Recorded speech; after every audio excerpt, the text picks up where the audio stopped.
ஏ நமஹ பிரேமிகம் சத்குரும் பஜே. 19வது அத்தியாயத்துடைய சுருக்கம்.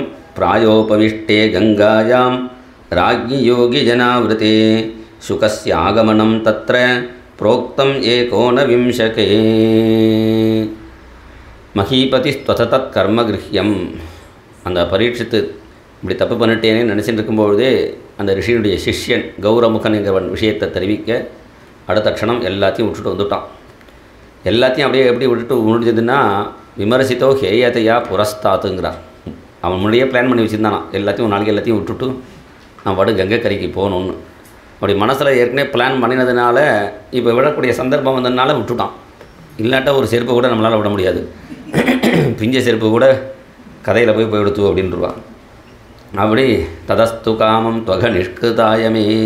இன்னொன்று சொல்கிறான், நான் பண்ணின தப்புக்கு எனக்கே தண்டனை கிடச்சது என்னோடய பாக்கியம். ஏன்னா நம்ம பண்ண தப்புக்கு சில சமயம் குழந்தைகள் பேரனுக்கெலாம் போயிடும். அப்படி இல்லாமல் எனக்கு அந்த பாக்கியம் கிடச்சதே என்று சொல்லி கிருஷ்ணாங்கிரி சேவாம் அதிமன்யமானஹா. அந்த யாவை லசஸ்ரீ துளசி விமிஸ்ர கிருஷ்ணாங்கிரேன்வா பெதிகாம்பு நேத்ரி. அந்த யமுனியும் சேர்ந்து கலந்து வரக்கூடிய அந்த கங்கை கரைக்கு வந்தான் அப்படின்னு சொல்கிறார். ஆனால் இப்போ சமீப காலத்தில் சுகஸ்தலம்னு ஒரு இடம் இருக்குது, அங்கே தான் பரீட்சித்து இருந்தாங்கிறார். சுகத்தல்னு பேர்.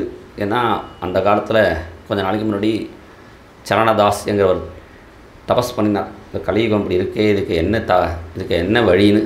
அப்போ சுகர் பிரத்யட்சமாகி இங்கே தான் நான் பாகவதம் சொன்னேன், நீ இங்கே பாகவதத்தை சொல்லு என்று அவருக்கு உபதேசம் பண்ணினார்னு அதுலேருந்து அந்த சுகஸ்தலத்துலன்னு சொல்கிறார். அந்த துளசிக்கு என்ன பெருமைன்னா அந்த பகவானுக்கு சமம், துலாம் சினோதி, பகவானுக்கு சமமாக அந்த துளசியை வச்சு நின்றுதுன்னு ஹரிவம்சத்தில் கதை இருக்குது. அல்லது தூனாலே தனோதி தர்மா, நமக்கு எல்லாத்தையும் தர்ம அர்த்த காம மோஷங்களை தரது யாருன்னா தூனா விஷ்ணு. அந்த விஷ்ணுவில் லசிக்கிறதுனாலையும் துளசின்னு பேர். துளசி விமிஸ்ர கிருஷ்ணாங்கிரேன்வபிரிகாம்பு நேத்ரீம். சாகர டயத்தில் அந்த கங்கைக்கரையில் போகிறது ரொம்ப விசேஷம் என்று சொல்கிறார். இவன் போய் அங்கே உட்காந்துன உடனேயே நிறைய மகரிஷிகள்லாம் வரார்கள். அதில் முக்கியமாக அத்ரிர் வசிஷ்டா, அத்ரியை முதல்ல சொல்கிறார். ஏன்னா நிறைய பிராமணர் இருந்துக்கும் பொழுது யாகசாலையில் ஆத்ரேய கோத்திரத்தில் பிராமணர் இருந்தால் ஃபஸ்ட்டு சம்பாவனை அவருக்கு கொடுக்கணுமா. அதனால் ஆத்ரேய கோத்திரத்துக்குன்னா தத்தாத்திரேயர் தானே அவதாரம் பண்ணியிருக்கார். அதனால் அவன் அத்ரிலேருந்து ஆரம்பிக்கிறார். அத்ரிர் வசிஷ்ட சவனசரத்வான்னு பல மகரிஷிகள், பாகவதால் மகரிஷிகள்லாம் வரா. அருணாகா காண்ட ரிஷியகான்னு சொல்லுவேன். காண்ட ரிஷிகள்னு, காண்டம்னா ஞான காண்டத்தில் நிஷ்டையாக உடையவா, அவள்லாம் வந்திருக்காளாம். அதனால் நானா ரிஷேய பிரவரான் சமேதான் அபியர்ச்ச ராஜா சிரசா வவந்தே. எல்லாரையும் நமஸ்காரம் பண்ணி அவன் பிரார்த்தனை பண்ணுறான். மறுபடியும் எனக்கு ஜென்மா ஒன்று கிடச்சா பகவான் 3 பிரார்த்தனை. பகவத்யனந்தே ரதிஹி, பகவானிடத்தில் பக்தியும், பிரசங்கஸ்ச ததாஸ்ரயேஷு, அந்த பாகவதாளத்தில் ஒரு சங்கமும், மைத்ரியஸ்து சர்வத்திர, எல்லாரிடத்துலையும் பிரேமையாக இருக்கக்கூடிய ஒரு சுவாவம். இது அழகான பிரார்த்தனை.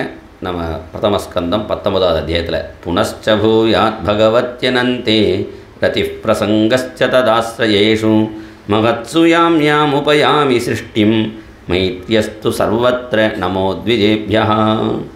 எனக்கு இந்த பாம்பை வரதை பற்றி கவலை இல்லை. குஹகா தட்சகோவா, குஹக தட்சக காளிய சுஷேனாதி பதானாகனு குஹகன் தட்சகன் நிறைய பாம்பு இருக்குது. அதை குகன் வந்தாலும் சரி, தட்சகன் வந்தாலும் சரி, இல்லை தட்சகனே குஹகனா மாறு வேஷம் போட்டு பிராமண வேஷத்தில் வந்து கடித்தாலும் எனக்கு ஒன்றும் கவலை இல்லை.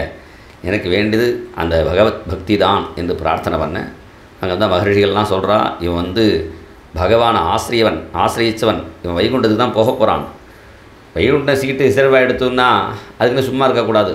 அங்கே வைஷ்ணவ சம்பிரதாயத்தில் சமாசரணம் மணியாச்சுன்னா அவனுக்கு வைகுண்டம் கன்ஃபார்ம்னு.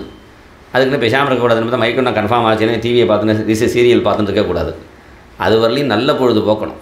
அது மாதிரி இவனுக்கு யாஸ்யத்தியம் பாகவத பிரதானகா, பகவானை அடைய போகிறான். அது வரையும் நம்ம சத்சங்கம் மடலாங்கும் பொழுது அங்கே இருந்த ரிஷிகளை பார்த்து சொல்கிறான், நீங்கள் எனக்கு காயத்தை விஷ்ணு காதாக பகவானுடைய கதையை சொல்லுங்கோ என்று சொல்லும் பொழுது அங்கே வந்தவெல்லாம் யோக யாகம் ஒவ்வொருத்தர் ஒருத்தர் கெட்டிக்கார, அதை பண்ணு இதை பண்ணுங்கிறா. இந்த 7 நாள் இந்த யோக யாகம்லாம் பண்ணுறதுக்கு இந்த காலம் மடிக்க உட்காரத்துக்கே 7 நாள் ஆகிடும். அதனால் இதெல்லாம் சரிப்பட்டு வராது. இவெல்லாம் பேசிகிட்டே இருக்கும்பொழுது திடீர்னு அங்கே ஒரு ஜோதி தெரியறது. அங்கே சுகாச்சாரியர் பிரத்யட்சமானார். தத்ராபவத் பகவான் வியாசபுத்திரா எதிர்ச்சையா வந்தான்னா, எதிர்ச்சையானா எதிர்ச்சையா இல்லை, கிருஷ்ண கிருபையான்னு பகவான் அனுப்பிச்சாதான் குருநாதர் கிடைப்பார். அப்படி வந்த உடனே அவர் கூட ஸ்திரீகள் புருஷ குழந்தைகள்லாம் வந்தால் அவெல்லாம் திரும்பி விட்டாலாம். ஏன்னா அவளுக்கு சொல்கிற பாகவதம் வேறு, இவாளுக்கு சொல்கிற பாகவதம் வேறு. அதனால் அவளுக்கு தசமஸ்கந்தம் மட்டும் தான் சொல்லுவார். அதனால் அவளாம் நீங்கள் போய்ட்டு வாங்க, இவாளுக்கு பிரதமஸ்க இங்கே சிருஷ்டிலாம் சொல்ல போகிறேன்னு அவளை அடம்பிச்சுட்டு இங்கே அவர் உட்காந்துருக்கார். சுகர் வரத்துக்கு முன்னாடி இவாளெலாம் நட்சத்திரம் மாதிரி இருந்தால் இந்த ரிஷிகள்லாம். சுகர் வந்தோடனே சந்திரன் மாதிரி இருந்தோடனே இவளுடைய தேஜஸ் குறைஞ்சிடுச்சு. அப்படி ககர்ஷ தாரா நிகரேகி பரீதா அவரை நமஸ்காரம் பண்ணி பரீட்சித்து சொன்னான். அஹோ அத்ய வயம் பிரம்மன் சத் சேவியாக க்ஷத்ரபந்தவா. உங்களை ஸ்மரித்தாலே எல்லா சுத்தமும் கிடச்சிரும், பாவங்களும் நீங்கிடும். உங்களை பார்த்தா தரிசன ஸ்பரிச பாதசௌச்ச ஆசனாதிபிகி என்று அவரை கொண்டாடி, எங்கள் அப்பா அம்மாலாம் பண்ணின புண்ணியம், எங்கள் தாத்தா பாட்டி பண்ணின புண்ணியம், எங்கள் கொள்ளு தாத்தா எள்ளு தாத்தா அவள் பண்ணின புண்ணியம், எனக்கு உங்கள் தரிசனம் கிடச்சிது. ஒரு மனுஷன் எதை செய்யணும், எதை கேட்கணும், எத் ஸ்ரோதவ்யம் அதோ ஜப்யம், எத் கர்த்தவியம் ஸ்மர்த்தவ்யம் பஜனி, எதெல்லாம் செய்யணும், எதெல்லாம் செய்யக்கூடாது என்று ரெண்டையும் கேட்குறான். உடனே அவர் சந்தோஷமாக பதில் சொல்கிறார்னு இந்த 19வது அத்தியாயத்தினுடைய சுருக்கம். ஸ்ரீஹரயே நமஹ.